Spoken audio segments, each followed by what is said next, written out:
Friend वर्षा पाटीलच्या ब्लॉगमध्ये तुमचे सर्वांचे स्वागत आहे. कशा आहात तुम्ही? आयोग चांगले. आणि आमची बघा माझं कसं नाटक करत ब्लॉग शूट करायला घेतलं तर ॲक्टिंग करत होता. आता आम्ही कामावरून आली, फ्रेश वगैरे झाली, जेवून घेतलं, पहिले खिचडी खाल्ली आणि मला आहे ना घरात सामानच नाही, सर्व सामान संपत आलंय. मला जायचं आहे डीमार्टमध्ये सामान भरायला. आणि अंशूची ॲक्टिंग बघा, मी जसा ब्लॉग शूट केला ना तर अंशूचं नाटक चालू झालं बघा. हाय गाइस आज तुमच्या blog hi guys, high how are you? Hi guys Varsha Patil blog मध्ये तुमचं सगळ्यांचे स्वागत आहे. आज आम्ही डीमार्टला चाललो अशी बोलते. तर आम्ही चाललोय आणि डीमार्टला. बघा माझ्याकडे जम्बो क्रेझी बॉल 50 रुपये आला. डीमार्टला चाललोय आणि आज आहे आषाढी एकादशी, पण मी काय उपवास पकडत नाही. आणि तुम्हाला कारण की हॅपी आषाढी एकादशी. हॅपी आषाढी एकादशी. आणि ते जसं लालबागचा राजा मुंबईचा राजा तसे आवेश जोशीबागचा राजा पण आहे. तर मी उपवास नाही पकडत, कारण की मी कधीच पकडला नाही म्हणून. पण मी पाळते, असं नाही का मटण मच्छी नाही खाल्ली. तर त्याच्यानंतर आमच्या घरात बाकीच्यांचे उपवास आहे, बाकी आमच्या दोघांचा नाही वाटतं, दादा त्यांचं पण काय माहिती, बाकीच्यांचे आहेत. तर त्याच्यानंतर मग मी काय उपवास वगैरे पकडत नाही. पण आता मी कामावरून आली, सामान संपला होता. यांना बोलली होती मला कामावर घ्यायला आहे, आपण तिकडूनच सामान घ्यायला जाऊ. पण एवढा भयंकर पाऊस पडत होता, काय सांगू तुम्हाला, भरपूर पाऊस पडत होता. ते मला बोलतात मी येत नाही, पाऊस पडतोय. तर मग मी घरी निघून आली. आता जेवली वगैरे 8:30 होत आले. आता मी 8:35 होता, तर आता आम्ही जातो डीमार्टमध्ये सामान आणायला. आणि मला चला. आणि या पोरला काहीच नाही घेणार.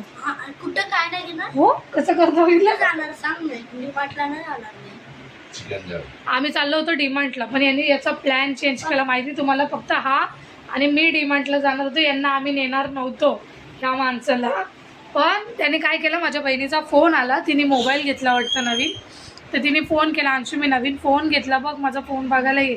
याने लगेच पार्टी चेंज केली. मग मला काय देशील, तर काय माहिती त्यांचं काय प्लॅन झालं. आईस्क्रीम आणि पनीर चिल्ली बघितलं तर आणि fried rice, veg fried rice. तर त्यांचं काय प्लॅन झालं काय माहिती, त्यांनी प्लॅन चेंज केला. बोलतो मम्मी जाता जाता एक काम कर, मला तिथं सोड, तू डीमार्टला सामान घेऊन येईन, रस्ता एकच आहे ना जाण्याचा, तिकडूनच मी घरी येणार, तिकडूनच जाणार. तर बोलतो तू सामान बिमान घेऊन ये, नंतर येताना मला घेऊन ये. असं तू प्लॅन का चेंज केला रे? मला बाहेर गेटच्या इकडे सोडून द्या. पण तू मला प्लॅन का चेंज केला? तू प्लॅन का चेंज केला? तू माझ्या सांगते येणार होता ना. मला माझा नवीन कवर आणि फोन पण दाखवायचा आहे. माझा पण आहे ना. तुझा फोन येणार नाही, आपण पाणी पावसाळ्यात. नाही देईन ना, नाही, मी जाऊ बरोबर दे. तिकीट ठेवेल आणि सगळ्यांना दाखवेल माझा पण एक फोन आहे अभ्यासासाठी बघायसाठी. ना तो पण तुझ्या 40,000 म्हणजे चा फोन आहे. दिखावा करायला तुझा चालला. भाग बेटा 40,000 चा फोन आहे. सगळ्यात महाग माझा आहे. असं पण मी असं दिखावा नसतं अंशू, याचा दिखावा नाही करायचा. 40,000 दिखावा नाही करत. अभ्यासाच्यासाठी कर ना. बघितलं त्याची डॅडी कशी 40,000 शिकवतात. चा दिखावा ना, 120 चा दिखावा करते कवर. त्याच्या काकीने कवर आणून दिलंय त्याला. ते कवर तो बोलतो काय माहित काकीनेच आणलंय. गोल्डन पर्पल कवर कुठून आणलं काकीने? घरून आणलं का दुकानातून आणलं? दुकानातून आणलं. तू सांगितलं होतं फोन करून? नाही, अरे इथं आणि गेला जेव्हा काकी आली ना त्याच्या 1 घंट्यानंतर काकीने माझा तो फाटलेला कवर बघितला. मी काकीला बोललो की मला काय खाऊ घेऊ नको, घेऊन देऊ कवर घेऊन दे. मग काकी आणि मी गेलो. अगं बाई, एवढा हुशार कसा झाला तू? 150 चा कवर आणि तो पण 120 ला दिला. 100 कवर येतो. एवढा हुशार झाला तू. मला खाया प्यायला नको, मला कवर घेऊन दे. माझी जाव आली होती माझ्या बारक्या जावेला भेटायला, तर बोलतो मी कवर घेऊन आलो, मला खाया प्यायला नको. मी आले तेव्हा तू काहीतरी खात होता. काय खात होता? अरे ते कचोरी आणि डाएट कोक काकाने आणले होते. आणि आणि असं पण आता आम्ही या ब्लॉगचा एंड नाही करणार. मग मी अजून डीमार्टला बनवणार. आम्ही आत्ताचा ब्लॉग काय छोट्यामध्ये, कारण की मम्मीला पाणी चालू करायचे म्हणून हा ब्लॉग थोडा छोटा आहे. चला मग निघूया आपण आता डीमार्टला. माझ्या डोळ्याचे दिवस चालू काय झालं? काळा काळा लागून आला. आम्ही आलो डीमार्ट मध्ये. त्याच्यानंतर आम्ही डीमार्टमध्ये गेलो, कारण की ना 9:30 झाले होते डीमार्टला आम्ही पोचता. तर मला पटापट घरी पण जायचं होतं. आम्ही पहिले पटापट सामान भरायला घेतलं. पण त्याच्यानंतर काय झालं ना, मला साखरसाठी मोठी पिशवी पाहिजे होती, तर मी छोटी घेतली. मग मी डबाला ओतून दिली आणि दुसरी घ्यायला गेली, कारण की ना खूप म्हणजे मला घरी जाऊन पण थोडं काम होतं. पाणी चालू करून आली होती. तर त्याच्यानंतर आम्ही दोघंजण पटापट सामान भरायला घेत होतो. मग पटापट सामान वगैरे भरून घेतलं. अंशूला सोडून आलो होतो माझ्या मम्मीच्या इकडे त्याला, कारण की त्याला तिकडे जायचं होतं माझ्या बहिणीचा फोन वगैरे बघायला. तर तो तिकडे गेला होता. त्याच्यानंतर मग मी सामान पटापट भरून घेतलं. त्यांना पण बोलली तुम्ही पण एका साईडला सामान घ्या. त्याच्यानंतर मग मी सामान भरत होती. ते पटापट जाऊन सील पॅक वगैरे करून येतो ते सामान. नंतर ते मला बोलतात तू भर, मी देऊन होतो. कारण की पटापट घेतलं ना तर ते बरं असतं. मग नंतर खूप लाईन होऊन जातं डीमार्टमध्ये, तुम्हाला माहितीच आहे. आणि डीमार्टमध्ये एवढी रश असते बाबा. त्याच्यानंतर हे मसाला शोधत होते. मला एक मसालाच भेटत नव्हता, माया मसाला. मग त्याच्यानंतर हे शोधत होते. आमचं सामान घेऊन झालं आहे बघा. आम्ही सामान केवढं घेतलं, पिशव्या भरल्या डायरेक्ट. पाऊस पण येतो आहे रिमझिम. पण आता जातो घरी. 10 वाजून गेले आम्हाला. आणि म्हणतात ना बिल मी पे करणार होती म्हणून, माझा नवरा जे पाहिजे ते धनाधन घेत होते. बघितलं, त्यांना बिस्किट घ्यायचे होते ते मी घेऊन नाही दिले तर त्यांना राग आलाय. आणि त्यांना जे बिस्किट चालत नाही ना ते घ्यायचेच नव्हते आम्हाला. करत काय बोलता.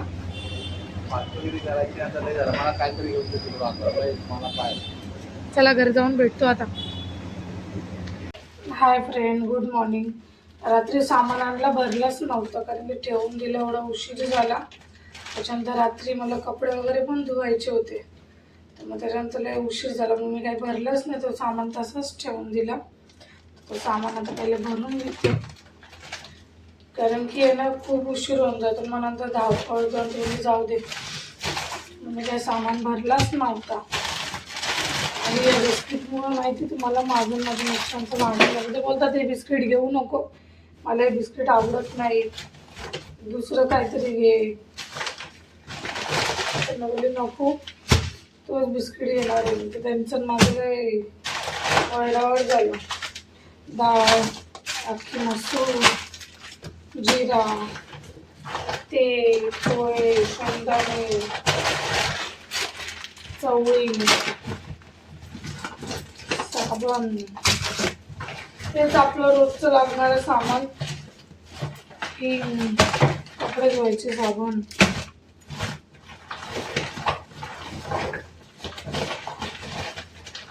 पोहे पण घेणार नव्हते मी या टायमाला. वाटत नाही घेणार तू पोहे, त्यांना बोलले मी पोहे पण नाही घेणार. माचीस हे मला बोलतात घे ना आमच्यासाठी, घे ना. काय बोलतो त्याला, ब्रेड. एक तो भेटलाच नाही तर मालवणी मसालाच घेतला ना.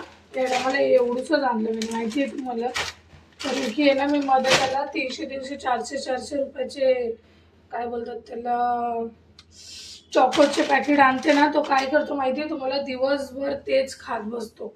आणलं ना कंटिन्यू 2-3 तास ना तो तेच खातो, म्हणजे दिवसभर तेच खातो. मला आणलं ना बोलतो तर मी तेच खाईन बोलतो. आणि याच्यात गहू चटणी टाकायचे. दिवसभर बोलतो मी तेच खाईन, आता मला दुसरं काही देऊ नका. त्याचं तेच चालू असतं.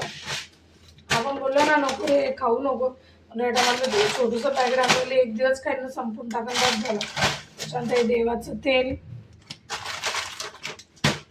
सामान पहिले भरून घेते कारण की याच्यामध्ये गहू वगैरे सामान इथं सर्व काढून घेतलं. पहिले पटापट भरून घेते. आणि ना त्याचं लय चालू होतं, मी घेतलंच नाही त्याला. आणि त्याला सांगितलं पण नाही का मी तुला चॉकोस आणलं आहे. कारण की मोठं पॅकेट आणते ना मी, तो डायरेक्ट 2 दिवस 3 दिवस 4 दिवसात संपून टाकतो. ते पाकिट माहिती तुम्हाला 2-2 किलोचे पाकिट आणते मी. कधी 2 किलो, कधी 2.5 किलो, कधी 1.5 किलो असं असतं ते पॅकेट. ते पॅकेट तो निदान 8 दिवस पण चालू देत नाही, कंटिन्यू 3 ते 4 दिवसात संपून टाकतो. म्हणून मी या टायमाला ते पाकिट घेतलंच नाही. ते पण मला जास्त बिलिंग करताना दिसलं, बोलले अरे मी आमच्याला घेतलंच नाही. कारण की मी घरूनच तुम्हाला बोलला होता तुम्हाला काय घेऊन देशील, बोलली मी काय नाही. त्याच्या बापाचा जीव याच्या दाडातला, तर घे ना त्याला पिझ्झा बनवून दे ना, तर आता तर मी नाही बनवून द्यायचे. पण आता संध्याकाळी आल्यावर बघू, त्याला बनवून देईल पिझ्झा. म्हणून ते वरडायला लागले मला हे बिस्किट नव्हते पाहिजे, दुसरे पाहिजे होते. चला पटापट सामान भरून घेऊ. त्याच्यानंतर मी पटापट सामान भरून घेतलं कारण की ना सामान भरताच मला अर्धा तास जातो. हे करा ते करा. मग त्याच्यानंतर मी पहिले पटापट सामान वगैरे भरून घेतला आणि रात्री मी भरलंच नाही, लय वैताग आला होता मला कारण की एवढी थकली होती. पहिले सामान भरून घेऊन नंतर स्वयंपाक बनवायला घेऊ बोलली. मग मी पहिले सर्व सामान वगैरे काढून घेतला आणि भरून टाकलं. तरी मी ना तुम्हाला माहिती आहे अर्धाच सामान भरलं. त्याच्यानंतर थोडा सामान मी तसंच ठेवला. तो बोलली आल्यावर नीटनेटकं भरू, यांची बिस्किट वगैरे असतात नाही माहिती ना तुम्हाला. हे बिस्किट काढायला जातात तर 2 वस्तू काढतात त्या तिथंच फेकून देतात. मग त्याच्यानंतर मी साखर वगैरे भरून घेतली सर्व, कारण की एकटं असलं तरी तुम्हाला माहिती मी साखर येणार या डब्यात त्या डब्यात ठेवत राहते यांच्या ह्याने, कारण की हे काय करतं. त्याच्यानंतर मी बिस्किट वगैरे नीटनेटके भरून घेतले, सामानही भरून घेतला. नंतर बोलली स्वयंपाक करायला घेऊया. मग पहिले सामान भरून घेतला. तरी माझं सामान राहिलाच होतं, तरी डब्यांमध्ये बसतच नव्हतं. नंतर बोलली अजून नंतर करून घे. त्याच्यानंतर आज मी ना बटाट्याची भाजी आणि पुरी बनवणार आहे. आता बटाटे धुवून घेतले, कापून घेतले. बटाटे अंशूला काल पाठवलं आणायला, बटाटे नव्हते. त्याला बोलली तू जाऊन भेटू. त्याने एवढे मोठे मोठे बटाटे आणले माहिती आहे. आणि अंशू मुद्दामून मोठे बटाटे घेऊन येतो, का माहिती तुम्हाला. हे बघा, तर बटाट्याची भाजी वगैरे मी छोटे छोटेच आणते कारण की ते शिजतात पण लवकर आणि चांगले. एवढे मोठे बटाटे आहे ना अंशू का आणतो माहिती का, मी पण मोठे आणते. जर 5 किलो घेतले तर मी 2 किलो मोठे आणते, 2 किलो छोटे. कारण की अंशूला फ्रेंच फ्राईज बनवून देते ना, तर मला मोठेच बटाटे आवडतात. तर त्याने स्वतःसाठी त्याला वाटतं काय माहिती मम्मी काय बनवते, मोठेच घेऊन आलं. आणि आता चला पटापट पुऱ्या बनवून घेते. पुऱ्यांसाठी मी पीठ पण मळून ठेवले. बटाटे एका बाजूला लावून दिले, एका साईडला बटाटे आता शिजत राहतील माझे. तरी माझं अजून अर्धा सामान बघा इकडे ठेवलं आहे, थोडं इकडे ठेवलं आहे. पहिले आवरून घेते, मग तो नीटका भरून घेते. आणि त्याच्यासाठी मी बघा पीठ पण हे करून घेतलं. चला पटापट पुऱ्या बनवून घेऊ. पुऱ्या अख्ख्या लाटून घेतो. पहिले लहान होतो ना तेव्हा लय मजा यायची. मम्मी आमची काय करायची, पहिले मला खाली बसून आरामशीर पुऱ्या लाटून घ्यायची, कारण की भरपूर लाटावं लागायचे ना. आणि जसे मोठे मोठे परातीवर आम्ही असे डब्याने कापून घ्यायचो, एवढी मजा यायची. पण मी तशी नाही करते, मी छोटे छोटे उंडे काढून मग पुरी बनवते, कारण की जास्त नाही थोडंच करायचे. त्याच्यानंतर 2-3 यांना चपात्या टाकून, यांना नाही आवडले अजून तर ते म्हणतील त्यांना कसं आहे ते तेल तेल लागतं. मला भरपूर दिवसापासून खायची इच्छा होती, त्याचं ते मला बोलतात मला आवडतं. पहिले पुऱ्या लाटून घेते अख्ख्या, मग धडाधड धडाधड तळून घेऊ. आज असं पण सर्वांच्या घरी चांगलं चांगलं स्वयंपाक असेल, कारण की बाकीच्यांचे काल उपवास होते तर उपवास सुटतील. मी तर उपवास नाही पकडला तर तुम्हाला सांगितलंच.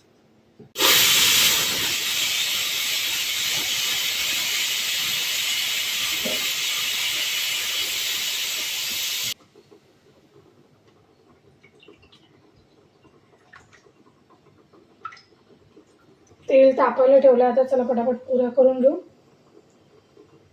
लाटून झालं बघा. तेल पण ठेवली आणि पेपरावर पुऱ्या टाकून घेतल्या. पहिले एवढ्या पुऱ्या तळून घेते. आणि काय आहे ना, कारण की अजून पीठ ठेवलं आहे, पण बोलली 2-3 चपात्या टाकेन. जर यांनी आता पुरी खाल्ली तर दुपारी भाजी चपाती खाऊ शकतील ना, तर त्याच्यानंतर मी पुऱ्या तळून घेते. आता बघा अख्खे मी टाकून घेतल्या, तेल गरम होते. चला पटापट पुऱ्या तळून घेऊ. तापले, पहिले पुऱ्या तळून घेऊ. आणि आपले बटाटे पण 3-4 शिट्ट्या झाल्या. चला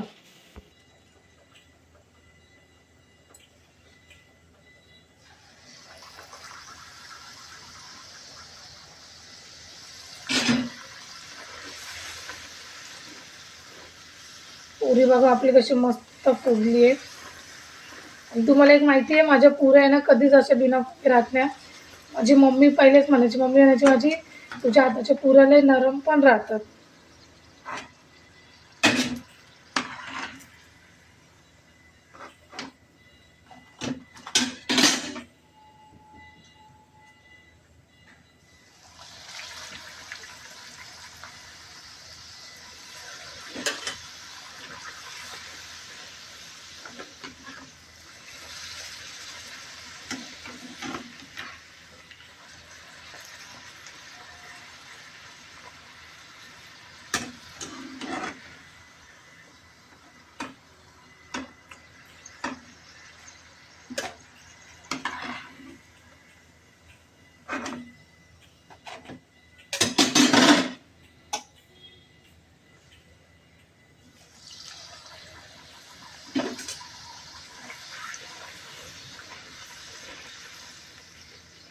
टमटम फुगते पुरी मस्त.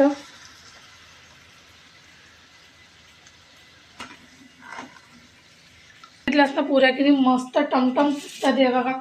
पुऱ्या किती छान होतात. चला मम्मी पहिले पटापट पुऱ्या तळून घेते मग भेटते तुम्हाला. कारण की रिस्की काम असतं. तेलाच्या सामानपासून थोडी मी लांबच राहते. मला शूट करावं लागतं, तुम्हालाही माहिती आहे. पहिले मी पुऱ्या पटापट तळून घेते मग भेटते तुम्हाला. एवढा घामाला एवढा पाऊस बघा. माझ्या अख्ख्या पुऱ्या तळून झाल्या. आता भाजी बनवायला घेऊ. त्याच्यानंतर मी पटापट भाजी बनवून घेतली आणि भाजीची रेसिपी काय एवढी दाखवली नाही. त्याच्यानंतर मला भाजी काय एवढी मसाल्याची पण बनवायची नव्हती. नॉर्मल कांदा टमाट्यामध्येच बनवायची होती. आणि पिवळी भाजी नाही बनवली मी. पिवळी भाजी सांगते लोक जास्त पिवळीच करत. मला लाल भाजी खायची इच्छा होती. मग त्याच्यानंतर मी कांदा टमाटा भरपूर कांदा घेतला. चॉपरमध्ये एकदम बारीक केला ना का मसाल्यासारखाच तो गाढ होऊन जातो. त्याच्यानंतर कांदा टमाटा अद्रक लसूणची पेस्ट वगैरे टाकूनच बनवायची होती. तर मी एवढी काही रेसिपी तुम्हाला दाखवली नाही. तर तुम्हाला रेसिपी पाहिजे असेल तर नक्की कमेंट करा. मी पुढच्या टायमाला नक्की सांगेन. नॉर्मल आपले गरम मसाला त्याच्यानंतर काळा मसाला वगैरे टाकून भाजी बनवून घेतली. भाजी बघा किती छान झालेली होती.